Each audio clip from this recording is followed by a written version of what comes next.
Greetings, upstanders. Dr. O here. And so, in a recent podcast episode, Michelle Obama was talking about ESPN and started talking about like Stephen A. Smith. And she was talking about how ESPN, when she watches it for like an hour or so, she says it's very similar to the Real Housewives show that she watches. And she says she watches all of that stuff. Now, I've never watched a Real Housewives show. Full disclosure, it's just going to be an episode where Kendra's going to be in one of these shows. That's my wife. Y'all may not remember her name.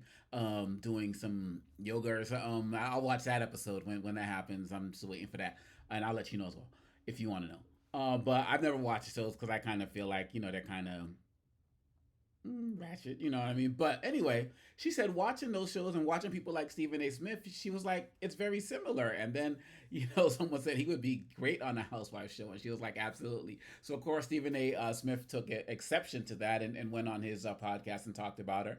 He talked about his reverence for her and, gave a lot of respect. It was similar to the way he talks about like LeBron James, runs down the list of why this person is amazing. And then before he goes into his critique, which is, can respect that. His main critique of Michelle Obama and later of Barack, which I'll get to, was that he's still salty at her for saying that, during the campaign, that voting for Trump was a vote against her and a vote against women. And he said he's still salty at that because he felt like it was disrespectful. He thought it was like some type of what he called like emotional blackmail. And he felt like that was just wrong. And he said, like, to this day, he's still salty about it. My question is, if you're still salty about it, hasn't it turned out to be true? I mean, is this not the most anti-women, anti-black uh, presidency in recent history? I mean, how could it not be? I mean, look what's happening with a woman's right to choose. Look what he's doing with the Supreme Court justices that he put in that were going. Their whole agenda is anti-woman. Look what he's doing as relates to getting rid of DEI and all this other type of stuff. He talks about Stephen A. talked about in our community we revere the black woman and only like a black mama or grandmama can come up to the biggest black man like slap him upon the head. Okay, yeah, okay, true, but now, because of Trump, we can't read about those black mamas and grandmamas in the history books. That's kind of like, and she was also talking about her personal life, of course. But she, because of all of the violence and the threats, people showing up at her house and all of that she's experienced, that her daughters have experienced, as well. Those are real things. So she didn't say just me because that's not who she is. She said just me and women in general. And I mean, do I have to bring up Jeffrey Epstein, Stephen A. Smith? Like that's like a real thing right now. That's like a real issue right now, and all of his misogyny, all of his hate, And again, whether he touched any of these girls or not, there's a level of involvement with this man and Ghislaine Maxwell and Jeffrey Epstein that doesn't seem to compare to anybody else. And he knew more than he's let on. I call that to be a disrespect to women and, of course, young girls as well. So even if you had issues with what she said then, it is proven to be true. And you can talk about people had other reasons why folks voted, but people for Trump, and you talk about the emotional blackmail. What do you call emotional blackmail when Trump says things like, if you don't vote for me, you need to have your head examined? And all of the things he said about, Jewish voters and Muslim, all of these different groups, including black people, vote for me, blah, blah, like he did all of that. So he did his. If you want to talk about emotional blackmail, he did that better than anybody, including Kamala Harris, who never did that, and definitely Michelle Obama with that one comment. So it doesn't make any sense for you to say that because Trump has chosen to be like the misogynist in chief right now.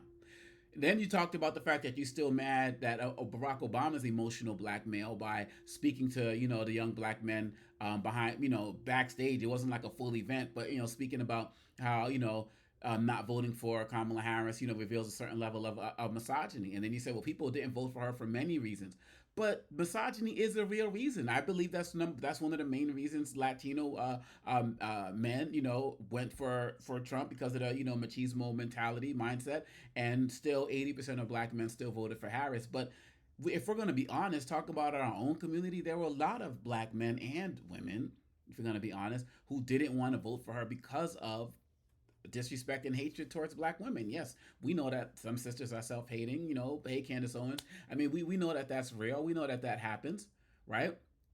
And then people try to play the whole black not black enough thing, but there look within the hip hop community and how many black males did not come out in support for Kamala Harris. Now, of course, some did, Questlove and Lil Jon, and there are, Common, and there were some. Don't get me wrong, but many of the guys who came out for Hillary Clinton didn't come out for Kamala Harris. That's just a fact. And the most prominent names of men in hip hop who came out for Harris were Eminem and Fat Joe. That's just fact. Not Kendrick. Obviously the Freedom song was played. Beyonce's song and stuff, but didn't come out. Not Jay Z, not Nas. I mean, like, just it just didn't happen. 50, right? Who I think 50 and Snoop, I think endorsed Hillary. Someone can correct me on that. And so I think, for Barack Obama to talk about that, some guys behind the scenes, and of course, yeah, he knows if it's recorded, it's going to go out there, it's going to go viral. But I think he had every right to say that as well. And I don't look at that as emotional blackmail. I can vote for somebody because I feel like they're going to give me higher taxes or breaks or whatever, and still be voting for somebody who is going to be disrespectful towards women, regardless of my reasons. So when she says it's a slap in the face or disrespectful to women, even if you don't have it just turns out to be true. His policies just turned out to be true. And they're turning out to be true every single day with the nastiness and the disrespect. And so you could be salty about it, but I wish you'd be salty and honest about it at the same time. And it doesn't seem like that's a real thing, And I appreciate, obviously we appreciate the respect you showed for her, and Barack as well. But you're just wrong, and you need to be flipping what you're talking about and flip it onto what Trump has actually done, because everything that she has predicted about voting for him has indeed come true. Look at the mothers being ripped away from their children, and fathers as well. We can run down the list. The misogyny is real.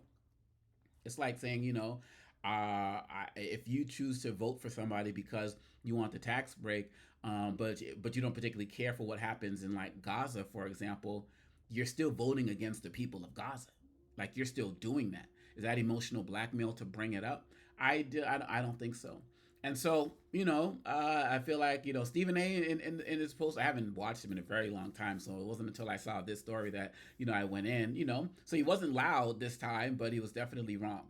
And so I feel like that's something to be mindful of. And I feel like he needs to weigh a little bit more criticism on what Trump is actually doing than going at somebody who's never been president and will never be president because she has no desire to run, even though you and I both agree that if she did run, she would beat him. And you also said something to the effect of, if Trump tries to stay in office and, Barack Obama comes back, or Michelle Obama comes and runs against him, and he tries to like go past the 22nd Amendment, that they would win. Like, why are you even putting out that language about him trying to have a third term? Like, we know he's trying to do it. You got this platform. You should be out there condemning that from even any possibility of that actually happening.